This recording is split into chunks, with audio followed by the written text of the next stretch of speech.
രോഗങ്ങൾ വരാതിരിക്കാനും രോഗപീഠകളിൽ നിന്ന് രക്ഷ നേടാനുമുള്ള ഒരേ ഒരു പ്രതിവിധിയാണ് ഈ പ്രതിവിധി ക്ഷവന പ്രാവശ്യം.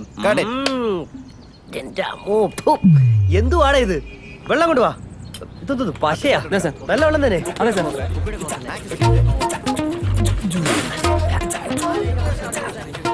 ഓക്കെ അല്ലേ?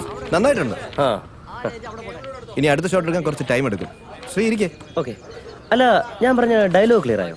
അതൊന്നും പ്രശ്നമല്ലെന്നേ, നമുക്കെല്ലാം ഡബിങ് ശരിയാക്കാം. ശ്രീ, നമ്മുടെ കഴിഞ്ഞ ഹെഡ് മസാജറിന്റെ ആഡ് കണ്ടിരുന്നു? ഇല്ല. കുമാർ, എന്റെ ലാപ്ടോപ്പ് കൊണ്ടുവരൂ.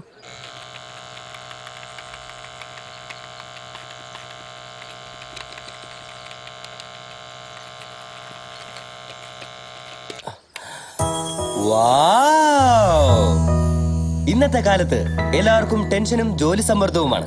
വീട്ടിലെത്തി റിലാക്സ് ചെയ്യാന്ന് വിചാരിച്ചാലും ടെൻഷൻ നിങ്ങളെ വിട്ടുപോകുന്നില്ല. റിലാക്സ് ഫാർമ അവതരിപ്പിക്കുന്നു ഹെഡ് മസാജർ. ഈ മസാജർ ഒരു തവണ ഉപയോഗിച്ചാൽ ഇതിന്റെ ഗുണം നിങ്ങൾക്ക് മനസ്സിലാകും. മാനസിക രോഗികൾക്ക് പോലും ആശ്വാസവും സന്തോഷവും പകരുന്ന ഈ മസാജർ എല്ലാവർക്കും ഒരുപോലെ ഗുണകരമാണ്. റിലാക്സ് ഫാർമയുടെ ഹെഡ് മസാജർ, എന്റെ സന്തോഷത്തിന്റെ രഹസ്യം. എങ്ങനെയുണ്ട്? നന്നായിട്ടില്ലേ? എല്ലാം നന്നായിട്ടുണ്ട്. പക്ഷെ ആ ലാസ്റ്റ് സെന്റൻസ് ഒരു കുഴപ്പമില്ല. ക്ലയന്റ് ഹാപ്പിയാ. അടുത്ത ആഴ്ച തൊട്ട് ടെലികാസ്റ്റ് തുടങ്ങാം. പിന്നെന്താ?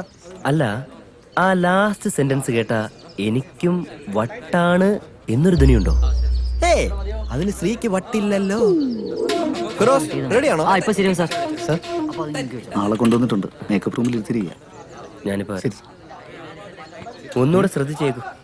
എന്റെ ഒരു സംശയമാണ്. ഓക്കെ.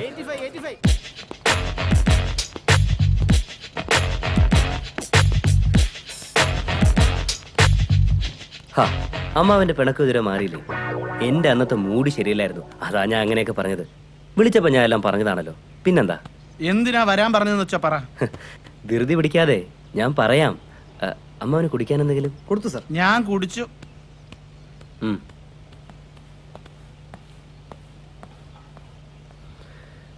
ഓക്കെ, എന്നാ ഞാൻ പറയാം. അമ്മാവൻ എന്നെ ഒന്ന് ഹെൽപ്പ് ചെയ്യണം. എനിക്കൊരു പെൺകുട്ടി ഇഷ്ടമാ. പ്രേമൊന്നുമല്ല, എങ്കിലും എനിക്ക് അവളെ തന്നെ കല്യാണം കഴിക്കണം. അതിനിപ്പോ ഞാൻ എന്ത് ചെയ്യാനാ?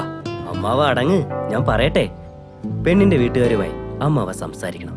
അവരമ്മാവൻ അറിയും. പണ്ട് നമ്മുടെ വീട്ടിൽ വാടകയ്ക്ക് താമസിച്ചിരുന്നില്ലേ ഒരു നാരായണ സാറ്? നമ്മുടെ ബാങ്ക് മാനേജർ നാരായണ സാറ്, അദ്ദേഹത്തിന്റെ മകളാ. ആ കുട്ടിയാണോ? ഞാൻ ഇന്നുകൂടി കണ്ടേയുള്ളൂ സാറിനെയും കുട്ടിയെയും. രാവിലെ അമ്പലത്തിൽ വന്നിരുന്നു. പക്ഷെ നിന്റെ അമ്മയ്ക്ക് അത് ഇഷ്ടാവോ? വലിയ സാമ്പത്തിക ശേഷിയുള്ള കുടുംബത്തിൽ നിന്ന് നിനക്ക് പെണ്ണു നോക്കണമെന്നാ അവൾ എന്നോട് പറഞ്ഞിരിക്കുന്നത്.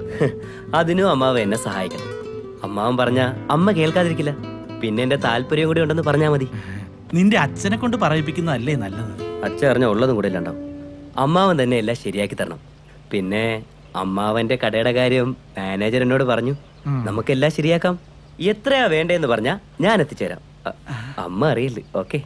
പിന്നെ റെഡി. എന്നാ പിന്നെ ഞാനൊന്ന് പോയി നോക്കട്ടെ. അമ്മാവനെ എന്റെ ഡ്രൈവർ കൊണ്ടാക്കും.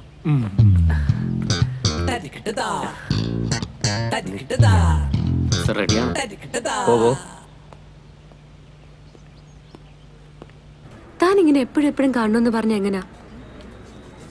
വീട്ടിലാണെങ്കിൽ എന്നെ ഇടവും വലവും തിരികെ സമ്മതിക്കുന്നില്ല. പിന്നെ അച്ഛനും അമ്മയും ഷിഫ്റ്റ് വെച്ച് എന്നെ നോക്കുന്നത്. എനിക്ക് മതിയായി. താനാണെങ്കിൽ വല്ലപ്പോഴും ഫോൺ പോലും ചെയ്യുന്നത്. എത്ര ദിവസം എങ്ങനെയൊന്ന് കണ്ടിട്ട് ഇപ്പൊ എങ്ങനെ വരാൻ പറ്റി? തനിക്ക് എന്നെ കാണണമെന്നില്ല, ഇല്ലെങ്കിൽ എങ്ങനെയും വരാൻ പറ്റും. അതെനിക്ക് കാണണമെന്നില്ല. എങ്ങനെയെങ്കിലും അവരെ പറഞ്ഞ് കല്യാണത്തിന് സമ്മതിപ്പിക്കാൻ എന്റെ പ്ലാൻ. അതിനിടയ്ക്ക് വീണ്ടും വീണ്ടും വഴക്ക് വേണ്ടെന്ന് കരുതി. അത്ര തന്നെ. പിന്നെന്താ ഇപ്പൊ വന്നത്? ലൈബ്രറി പോകണമെന്ന് പറഞ്ഞപ്പോ അച്ഛൻ എന്നെ കൊണ്ടാക്കി. സാധാരണ വെയിറ്റ് ചെയ്യുന്നായിരുന്നു. ഇന്നൊരു അത്യാവശ്യ കാര്യം ഉണ്ടായിരുന്നു, അതുകൊണ്ടാ പോയത്. എന്തായാലും ഒരു ചാൻസ് കിട്ടിയതല്ലേ, നമുക്കൊരു സിനിമയ്ക്കൊക്കെ പോയി കറങ്ങിയിട്ട് പോവാം. അയ്യോ വേണ്ട, അച്ഛൻ വീട്ടിൽ വിളിച്ച് ചോദിക്കും. ബുക്സ് എടുത്ത് വേഗം വീട്ടിൽ ചെല്ലാനാ പറഞ്ഞത്. അയ്യോ ഓൾറെഡി ലേറ്റ് ആയി. അല്ല ഇപ്പൊ ഇങ്ങെത്തിയല്ലേ ഉള്ളൂ, ഒരു 10 മിനിറ്റും കൂടി. ഇപ്പൊ ഇത്ര മതി, ഇനി ചാൻസ് കിട്ടുമ്പോ വീണ്ടും കാണാം. നിത്യ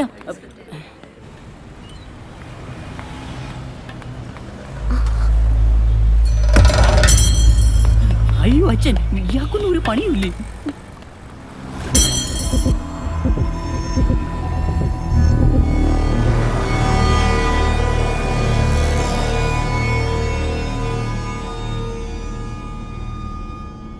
നീ എന്താ കരുതിയത്? ഒരവസരം കിട്ടിയ അവനൊത്ത് കറങ്ങാവുന്നോ? അത് ഞാൻ അബദ്ധത്തിൽ കണ്ടതാ. പിന്നെയും കള്ളം പറയരുത്. ഒറ്റയ്ക്കായ നീ എന്ത് ചെയ്യുമെന്ന് അറിയാൻ വേണ്ടിയാ തിരക്കുണ്ടെന്ന് പറഞ്ഞ് ഞാൻ മാറിയുന്നത്. ലൈബ്രറി മുതൽ ഐസ്ക്രീം പാർലർ വരെ ഞാൻ നിന്നെ ഫോളോ ചെയ്യായിരുന്നു. നിനക്കിത് എന്ത് പറ്റി? ഞാൻ എല്ലാം പറഞ്ഞതല്ലേ? ജാതി പ്രശ്നവും കുടുംബത്തിന്റെ അഭിമാനവും പോട്ടെന്ന് നോക്കാം. നമ്മൾ ശീലിച്ചു വന്ന രീതിയല്ല അവരുടേത്. അതെന്താ നീ മനസ്സിലാക്കാത്തത്? നീ അവനെ എന്ത് കണ്ടിട്ടാ ഇഷ്ടപ്പെടുന്നതെന്നാ എനിക്ക് മനസ്സിലാകാത്തത്. വേണ്ടത്ര വിദ്യാഭ്യാസ യോഗ്യതയില്ല, പണമോ ചുറ്റുപാടോ ഇല്ല, എന്തിനാ നല്ലൊരു ജോലി പോലും ഇല്ല. ഓ പിന്നെ കാണാനാണെങ്കിലോ നിനക്ക് ഒരു ചേർച്ചയില്ല. ഒരുമാതിരി ആനയും പാപ്പാനേയും പോലെ.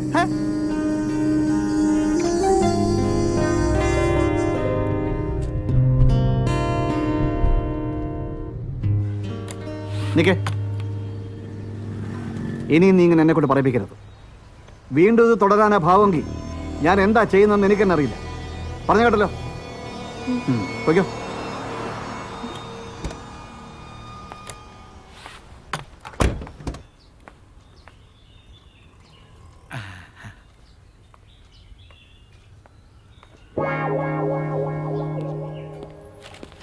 ഗായത്രി, അവള് പിന്നെ നമസ്കാരം. ആ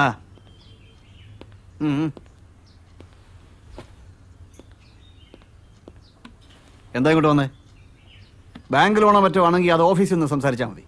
വീട്ടിലിരുന്ന് ഇത്തരം കാര്യങ്ങൾ ഞാൻ നോക്കാറില്ല. അല്ല, ഞാനൊരു വേളിക്കാര്യം സംസാരിക്കാനാ വന്നത്. സാറിന്റെ മകൾക്ക് വേണ്ടി. എന്റെ അനന്തരവനാണ് ആലോചന. ആർക്ക്? ശ്രീക്കോ? അതെ, ശ്രീരാജിന് തന്നെ. ജാതകപ്പൊരുത്തം കൊള്ളാം, നല്ല ചേർച്ചയാ. നാരായണ സാർ എന്താ ഒന്നും മിണ്ടാത്തേ? അല്ല, കുടിക്കാൻ എന്താ വേണ്ടേ? ചായ? അല്ല വേണ്ട, ചായ ഇപ്പൊ ആരാണ് കഴിക്കുന്നത്? സംഭാരമായാലെന്താ? ആയിക്കോട്ടെ. ആ ഗായത്രി, സംഭാരം കൊണ്ടുപോ. ഓ, അപ്പൊ ഇതിനാണ് അവളുടെ ജാതകം വാങ്ങിയതല്ലേ? പൊരുത്തം നോക്കിയിട്ട് പറയാന്ന് കരുതി. നല്ല പൊരുത്തം. ആഹാ. പിന്നെ എന്ത് പൊരുത്തം? ഋഷീശ്വരന്മാര് പറഞ്ഞിട്ടില്ലേ, ജാതകപ്പൊരുത്തത്തെക്കാൾ ശ്രേഷ്ഠം മനപ്പൊരുത്താണെന്ന്. അവന് കുട്ടിയെ നന്നായി ബോധിച്ചു. ഇനി അഭിപ്രായം പറയേണ്ടത് നിങ്ങളാ. ഞങ്ങൾക്ക് 100 വട്ടം സമ്മതമാ. ശ്രീരാജിനെ പോലെ ഒരാളെ കിട്ടുമെന്ന് അവിടെ ഭാഗ്യമല്ലേ? അല്ല, കുട്ടിയുടെ അഭിപ്രായം കൂടി ചോദിച്ചിട്ട് അറിയിച്ചാ മതി. അതിപ്പോ ഞങ്ങളുടെ അഭിപ്രായം കഴിഞ്ഞിട്ടുള്ളേ. അത് ശരിയാ, എല്ലാ നല്ല കുടുംബങ്ങളിലും അങ്ങനെ തന്നെയാ. മാത്രമല്ല, ശ്രീയെപ്പോലൊരു ചെക്കനെ ഏത് പെൺകുട്ടിയാ വേണ്ടാന്ന് വെക്കാ. അങ്ങനെയാണെങ്കിൽ ഞാൻ നാളെ തന്നെ അവരെയും കൂട്ടി ഇങ്ങ് വരാം. ഉച്ച തിരിഞ്ഞ് വല്ല അസൗകര്യം ഉണ്ടോ? എന്താ സൗകര്യം? നാളെ തന്നെ ആയിക്കോട്ടെ. എന്നാ പിന്നെ ഞാൻ ഇറങ്ങാ. സംഭാരം അസലായി.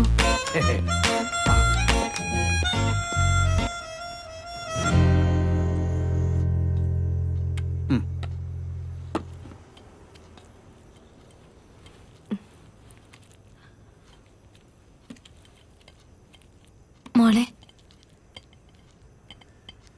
നാളെ നിന്നെ കാണാൻ ഒരു കൂട്ടര് വരുന്നുണ്ട്.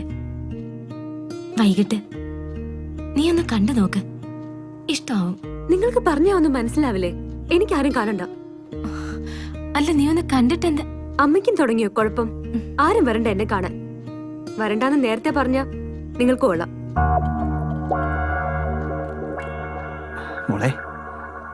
മോളി പയ്യനെ കണ്ടു നോക്ക്. നല്ല പയ്യനാ. നമുക്ക് ചിന്തിക്കാൻ പറ്റാത്ത വിധത്തിലുള്ള കാശുകാരാ. അത് പോട്ടെ, നല്ല സ്വഭാവം, ആവശ്യത്തിന് വിദ്യാഭ്യാസം, അതിലുപരി കാണാൻ സുന്ദരനാ. ആര് കണ്ടാലും കുത്തിക്കൊണ്ടു പോകും. ഇതിൽ കൂടുതലൊന്നും എനിക്ക് പറയാൻ പറ്റത്തില്ല. നാളെ നീ കാണാൻ പോവല്ലേ? കാണുമ്പോ നീ അന്തിച്ച് നിൽക്കും. വളർത്തു ദോഷം അല്ലാതെന്താ? എന്താ, എന്റെ തെറ്റാണോ? അല്ല, എന്റെ തെറ്റാണ്.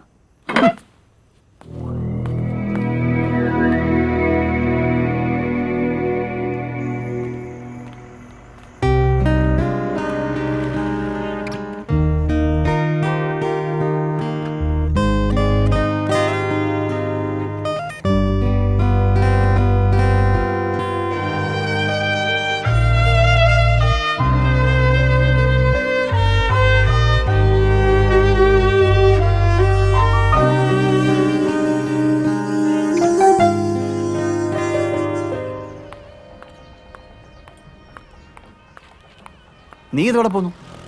ഓഫീസിലേക്ക്. അവരിന്ന് നിന്നെ കാണാൻ വരുമെന്ന് പറഞ്ഞല്ലേ? എന്നെ ആരും കാണണ്ട. മോളെ, വീട്ടിൽ വരുന്നവരെ നീ അപമാനിക്കരുത്.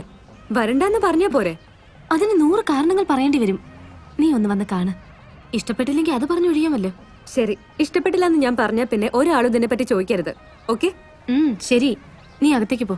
എനിക്കൊരു അർജന്റ് വർക്കുണ്ട്. ഓഫീസിൽ പോയി ലീവ് എടുത്തിട്ട് ഉച്ചയ്ക്ക് വരാം. അത് പിന്നെ എന്താ, വിശ്വാസമില്ലേ? വരാന്ന് പറഞ്ഞില്ലേ? ശരി ശരി, ഉച്ചക്കെത്തണം. അവർ നേരത്തെ വരുമെന്നാ പറഞ്ഞത്.